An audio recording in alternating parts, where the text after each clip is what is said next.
justement, les Knicks, la saison dernière, on parlait tout à l'heure des Hawks qui ont surperformé en allant jusqu'en finale de conf. J'étais ravi de la saison dernière des Knicks. J'ai quand même la sensation qu'au vu du matos qu'ils avaient, il y a eu une forme de surperformance aussi. Et cet avantage du terrain en play-off a aussi un petit peu faussé le véritable niveau de cette équipe-là. On le voit l'année dernière, 41 victoires, 31 défaites, 22e attaque de la NBA. Welcome Tom Thibodeau. Et donc défensivement, quatrième équipe NBA, là pour le coup, welcome Tom Thibodeau. Il nous a pas menti, lui. Hein. On a quand même vu après en play-off que c'est bien de défendre, d'avoir une défense collective, d'avoir des soldats. C'est quand même bien des fois quand on peut mettre des paniers avec des mecs talentueux. Ça peut servir. Donc, certains sont partis, on va le voir. D'autres sont arrivés, on va le voir un petit peu plus tard. Il y a eu des départs qui n'ont pas changé complètement le visage des Knicks. On le voit, Reggie Bullock, qui était plutôt correct. Elfrid Payton, du côté des Phoenix Suns. Frank Ntilikina, enfin libéré. On pourrait presque faire une vidéo spéciale. Je ne sais pas ce qu'ont voulu faire les Knicks pendant 4 ans avec Frank Ntilikina. Norvel Pell, Jared Harper sont partis. Voilà, donc rien qui vraiment va changer la phase de l'équipe. Par contre, sur les arrivées, on peut voir que quand on voit l'élimination face aux Hawks, on se dit « Ah oui, il y a une équipe qui a du talent et il y a une équipe qui est prévisible en attaque. Ça manque de mecs un peu pour mettre des paniers tout seul. » Tu dis prévisible parce que t'es poli. Hein. Voilà. Du coup, Kemba Walker, pour 60 € par mois, est arrivé. Evan Fournier, Dwayne Bacon, bonne rotation de NBA.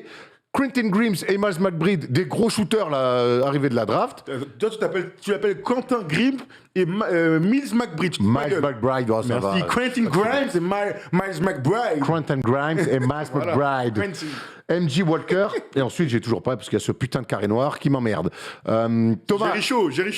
la grande nouveauté quand même de ces Knicks 2021-2022, on le dit, on le répète, c'est le talent.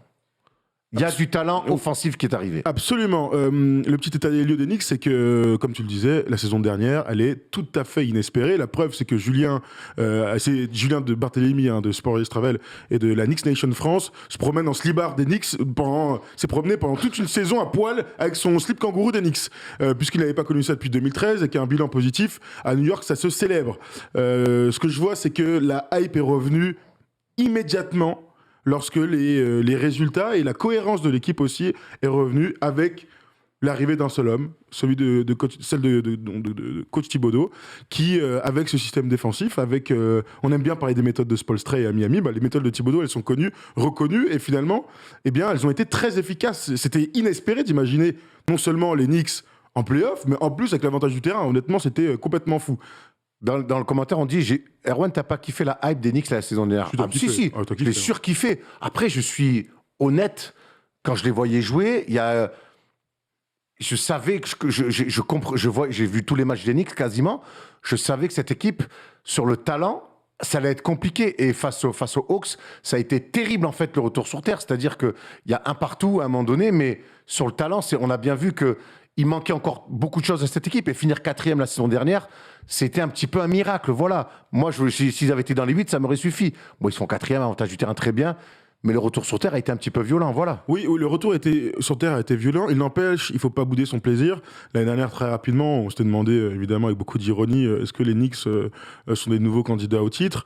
On se posait la question. Moi, j'étais sûr que ça n'allait pas durer, comme beaucoup, par exemple, les Kings à l'Ouest.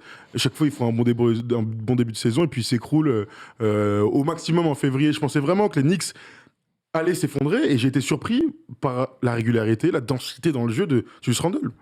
On va parler évidemment des autres, mais je crois que ce Julius Randle de saison régulière, donc MIP avec des stats extraordinaires, une progression dans l'adresse externe complètement ouf, avec des tirs difficiles qu'on n'imaginait pas, une faculté aussi à trouver les autres pour les faire briller, en fait, avec ce type de joueur-là, pour moi, tu peux passer un tour de playoff, parfois 2 tours. Le truc, c'est que, et là, on en vient au manque de talent évident d'un mec comme Elfrid Payton, par exemple, Reggie Bullock, qui était dans le 5 majeur l'année dernière, c'est que en playoff, tout devient difficile puisque les équipes en face sont mieux préparées offensivement, ont plus de talent. Défensivement, elles te scoutent et elles t'attendent beaucoup plus. Et puis en plus, elles ont le temps de changer en cours de route. Ça faisait un peu trop pour l'équipe des Knicks.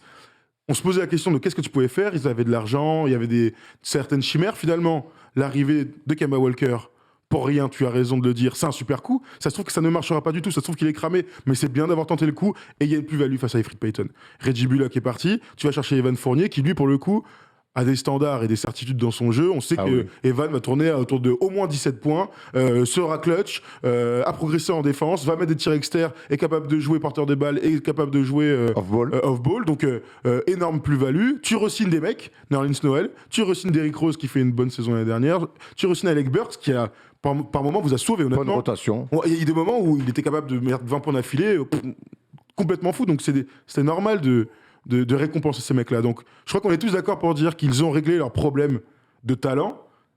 Maintenant, est-ce que le plafond a vraiment augmenté? C'est une autre question. Moi, j'ai une question pour toi que j'ai notée, c'est avec la méthode Thibodeau, mettre Kemba Walker, Evan Fournier, Julius Randle, qui, même s'il a le physique pour, n'est pas quand même le premier à aller mettre la tête là pour aller défendre, tu vois. Pour moi, la vraie question de la réussite des Knicks cette saison, ça va être de trouver l'équilibre juste entre ces attaquants qui vont devoir prendre du plaisir et à qui on va devoir filer un petit peu de la bouffe pour qu'ils puissent attaquer. Et qu'en même temps, pour que Thibodeau s'y retrouve, il va falloir qu'il y ait des minima défensifs. Ce qui est un peu embêtant, c'est que Elfrid Payton, on peut discuter sur son niveau. Elfrid Payton, il défend.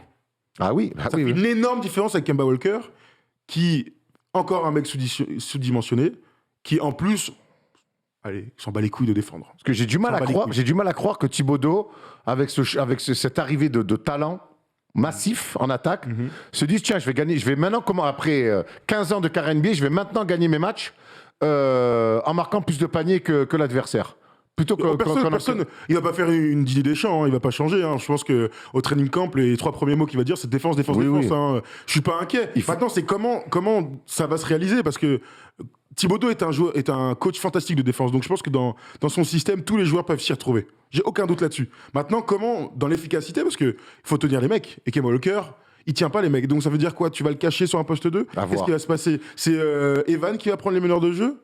C'est une vraie question. Pour moi, il y a quand même la défense va devoir s'organiser autour d'un mec qui a beaucoup manqué la saison dernière.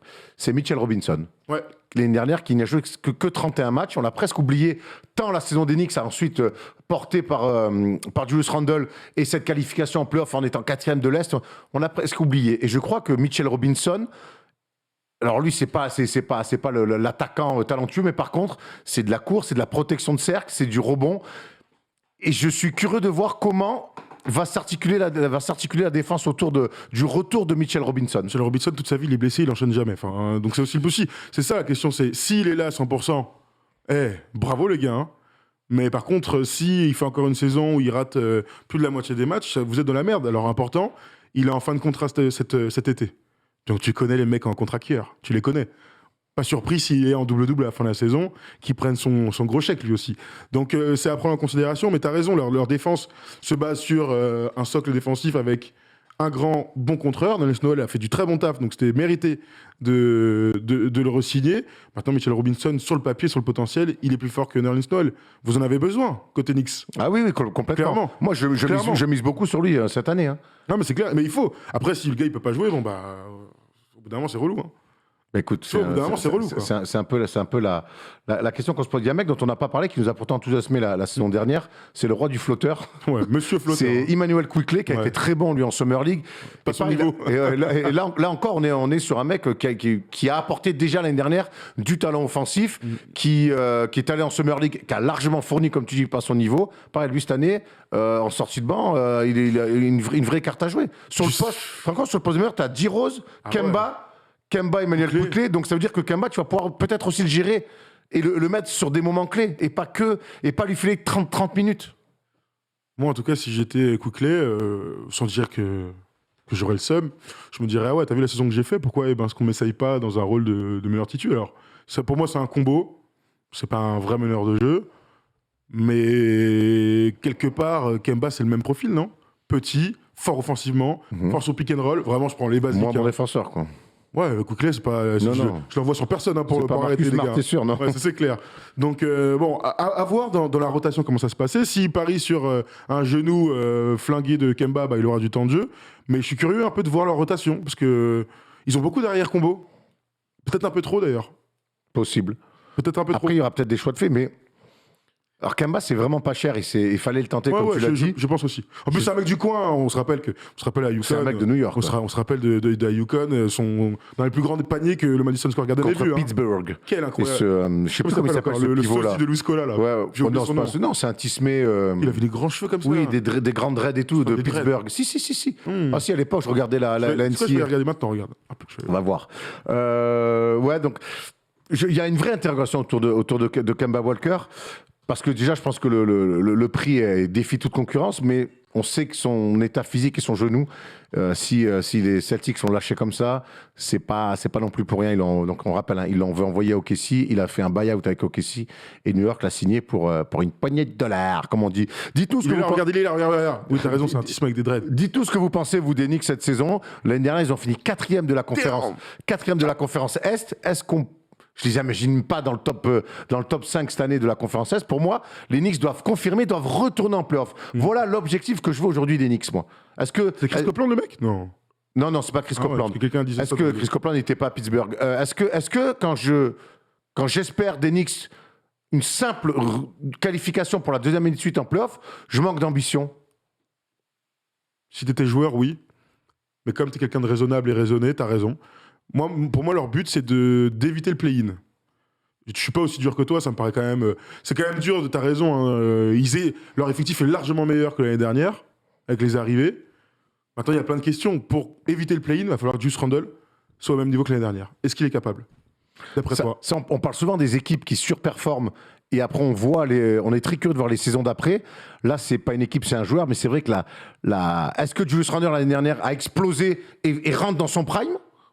Et un mec qui est au niveau MVP l'année dernière. Voilà, et va être capable d'enchaîner d'être un vrai franchise comme il l'a été l'année dernière? Ou est-ce que ça a été la saison de sa vie? Après, on se rappelle que c'est un mec, quand il est drafté à Kentucky, avec les Lakers, c'est un concept compliqué, mais c'est un mec à qui on a toujours loué un talent extraordinaire. Et c'est un mec qui a bossé. C'est un mec qui a vraiment bossé. Donc, il a trouvé un coach qui lui fait confiance. L'année dernière, il a été complètement épanoui. J'ose espérer que c'est plus une progression qui l'amène à son prime, plutôt qu'une saison comme ça. Si c'est pas Après, le cas, elle a duré toute l'année, quoi. Il a pas eu 3 mois ou 4 mois. Ça a duré toute l'année. Et en playoff, il a explosé. On a vu des mecs faire une seule saison. En playoff, il a explosé. Après, il a été parfaitement défendu collectivement. Et lui était vraiment il était tout seul. Il est passé au travers. Et il s'est frustré. Il s'est beaucoup frustré. J'ai une autre question. Est-ce qu'on peut imaginer que l'enflammade que permet le marché de New York puisse leur brûler les ailes? Est-ce que ça, c'est envisageable? Je pense pas, parce que qu'est-ce qu'on attend aujourd'hui des Knicks, sincèrement? Moi, je te dis, même si l'année dernière, ils font 4e, personne, même les hardcore fans des Knicks, je pense, vont attendre mieux que ça. Aujourd'hui, ce qu'il faut, c'est s'installer dans le top 8, c'est retourner en playoff. Voilà. Après, c'est avoir quelques matchs références, avoir un basket. C'est un peu comme l'OM. Il faut que ça enflamme un peu. Il faut que ça s'enflamme. Voilà à quoi ça marche un petit peu New York. Et je crois que Tom Thibodeau l'a bien fait avec un basket, une défense. Parce qu'à New York, ils aiment ça, quand ça joue dur et que ça défend.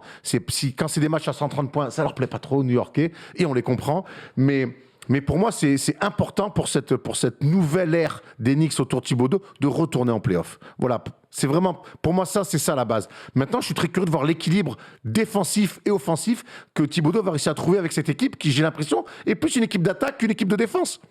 Sur le papier. Moi, sur le papier. C'est ça, moi, la vraie question que je me pose. Et je suis très curieux de voir comment Thibodeau va trouver le juste équilibre. Parce que, quoi qu'il arrive, les mecs, là, les Evan, les Kemba, il va leur filer des ballons, il va falloir que ça court. Julius Randle, il faut l'alimenter aussi.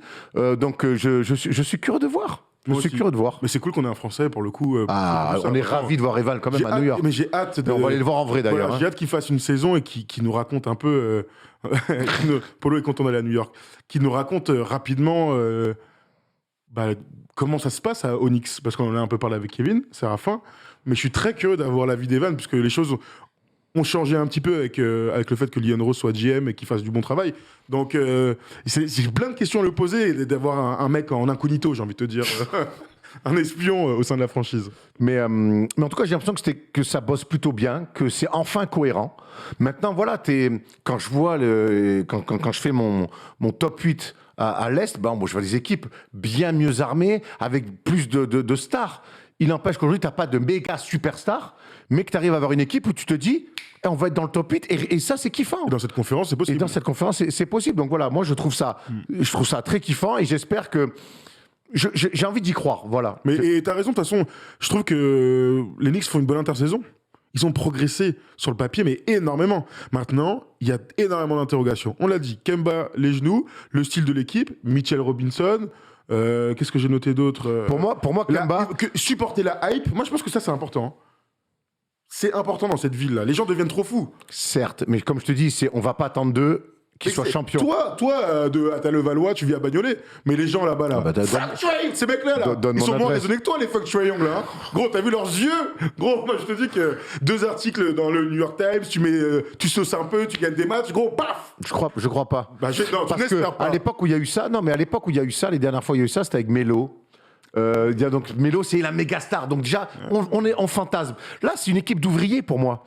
Alors, d'ouvriers talentueux, mais tu vois ce que je veux dire, il n'y a pas de méga superstars qui te. Tu vois, si tu avais fait à l'époque un trade Westbrook, comme à un moment donné, c'était dans les rumeurs, les gens se seraient enflammés. Ce que j'aime bien avec cette équipe-là, c'est que. Elle est près du sol. C'est pas des rêveurs, quoi. Bon, après le premier match au Madison Square Garden l'année dernière. Non, mais tu peux mettre le feu au Garden. L'enflammade Après, était- non, mais t'as le droit d'être content Oui, après de oui, t'enflammer bien au sûr, bien Garden. sûr. Mais je Le crois pas soufflet que est je crois pas, dégonflé. je crois pas que la presse, va et que la hype peut toucher cette équipe-là parce que t'as pas de méga star. Juste, et Et alors c'est presque Parfois, un mal c'est- pour un bien. C'est quand il y a une superstar que les gars sont capables de supporter cette pression-là. Tu peux aussi retourner le truc, hein. La pression est naturelle dans ce marché-là. Et surtout, que tout est fou. et surtout tout que va vite. désormais, t'as une autre équipe dans la ville qui est une super méga team. Ça, c'est clair. Donc, C'est clair. Ouais, mais tu sais très bien que les Knicks, c'est la vraie équipe de New York. Donc, ah oui, ça, il n'y a pas débat, c'est sûr, mais j'ai pas l'impression que cette équipe-là peut se faire manger par la hype, ou alors faudrait qu'il y ait un run de 20 victoires d'affilée qui soit premier, qui soit, tu sais, une espèce de Jérémy Lin, comme il y a eu, tu vois, la Cincinnati, où là, tout le monde est devenu fou. moi, le premier. Mais non, mais grave. Non, mais on verra, écoute, on verra. En tout cas, voilà, très, très, très chaud toujours pour suivre ma petite équipe. Alors, tu les Mais mets combien, toi? Vas-y, dis-moi. Je les ai mis 7e. 7e. Moi, je les ai mis 1, 2, 3, 4, 5, 6, 7e. Toi aussi? Dans un truc avec Celtics, Raptors, Bulls. Raptors? Ouais, tu vois, entre 7 et. Pour la bataille au play-in. Bon, Jusqu'au Hornets. Bah oui, les Raptors, ils vont. Ah, y a plus Ils vont personne. rentrer chez eux, là, Toronto, ils vont quand même remettre à gagner des matchs. Enfin, ils sont rentrés chez eux, il leur manque la moitié de l'équipe, frère. Il y a juste Kyle qui s'est barré, mais non, ça va, t'inquiète, ça va le faire. Fred Van Vliet, il va être le star et Tonton Kamer, il va se réveiller, non? Ah ben je sais pas, en tout cas aux dernières nouvelles, Pascal il avait bien la haine. Hein. Le Scalp, gros, il est mieux sur Skyrock, je crois. Le Scalp était pas content. On est 1200 les gars en live, vous faites kiffer, merci d'être là. On rappelle tous les lundis soirs, 22h, minuit et demi. Quand on pourra vous avoir en plus, on finira avec des quiz Ouais. dès la semaine prochaine. Donc on est 1200, merci les frérots, ça nous fait qu'augmenter toute l'année. On est ravis de vous retrouver en live comme ça tous les lundis pendant 2h, 2h30. On a fait le tour de mes petits Knicks chéris. Je vais voir avec quoi ils commencent leur saison. Schedule. J'en profite pour tous les gens qui se sont moqués de mon accent quand j'ai fait le NBA Europe. Promis les gars, on progresse, mais tant que vous me comprenez, c'est ce qu'on m'a dit la NBA, mais tu rigoles. Tant qu'on comprend ce que tu dis. Premier match au Garden, et donc pas au TD Garden, mais au Madison Square Garden, mais ça sera contre Boston. Ensuite à Orlando, Oui. 2 fois Orlando. Oui. Ensuite ils reçoivent Philadelphie, ils vont à Chicago. Bon, il y a à boire et à manger. Intéressant. Il y a à boire et à manger. Il y a à boire et à manger pour nos amis des Knicks.